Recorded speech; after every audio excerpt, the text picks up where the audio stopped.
I think that if I queried you, Darren James, and you, Steve Crevier, and I know myself, I can give you the answer to it, that I'm really happy and very proud for the young lad sitting at this end of the couch.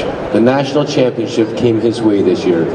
Yeah, he kind of earned it. Riding just the XR 1200 series, riding one class, I really had a lot of extra time to kind of watch what was going on. And every 600 race was a really great race. So Jodi earned it this year, and Alex came on really strong. And we got Frank Trambino came back, had some awesome racing.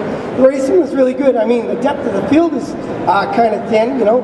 But and again, it's just we got to get more pro riders up there and more prize money or whatever to get more riders there. But I'll tell you what, it wasn't an easy championship, and it went right down the last race. It was very exciting. And Frank Trombino, what can I say? Some of the old guys. We got the young blood here, but really kind of cool to see the old blood still riding.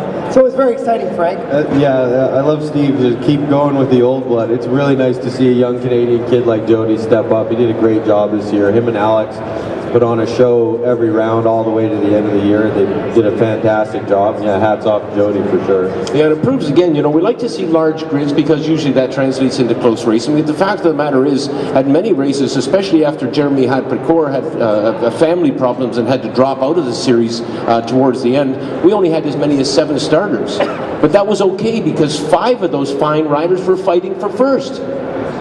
And well, that's what's important, It's like, doesn't matter what's out there, it's quality racing. And again, this year is top notch. But he's all really nice and friendly as he sits right here next to me. But he's awfully quiet too. Little bugger will put me in the wall. Yeah, he's supposed to be the star of the show in this half-hour segment. We haven't given him a chance to say a word. Here he goes. Well, I think it's pretty funny actually sitting up here on stage with these two guys because, I grew up watching them both race. And it's funny too because they're talking about how the young talent's coming up and the old guys, but they're both really good racers and raced against them in the past, and they've been right up there battling for the lead just as much as I have this year. And we put in a lot of effort this year and tried really hard to win that championship. So it was a great feat for myself, and that's actually what my tattoo was because it was a lifetime goal of mine. So it's just a little memento for myself to stay motivated and defend that title next year. But if you keep that up, if you start giving yourself a tattoo every time you do well, you're going to end up looking like a Maori warrior or something. Just a minute, I got a phone call, okay? Yeah, but what I was saying is just really neat to be up on stage with these two guys, especially I literally grew up. I'm not sure if Steve remembers when I was really young, I got my brand new BMX bicycle, and he was riding for, I think, Diablo at the time. And I need to go grab some sandwiches. Can I ride your bike? So he sits on the handlebars, has me sitting on the seat, and he's pedaling the thing backwards all the way to the sandwich stand at Shannonville. And I'm just this little guy, and I remember ever since then, I tried to ride my bike backwards, sitting on the handlebars. I finally did it. Yeah, he's a rider. He's not too bright either, eh? You think he's smart, but he's not. I let him take my bicycle, so... Let's go back to Mosport International Raceway, the penultimate and the final round of the then Parts Canada, now Mopar Canadian Superbike Series. The final 2 races of the year, you have the points lead, but Alex is coming on strong. What's going through your mind? There was so much going through my mind. It's really stressful.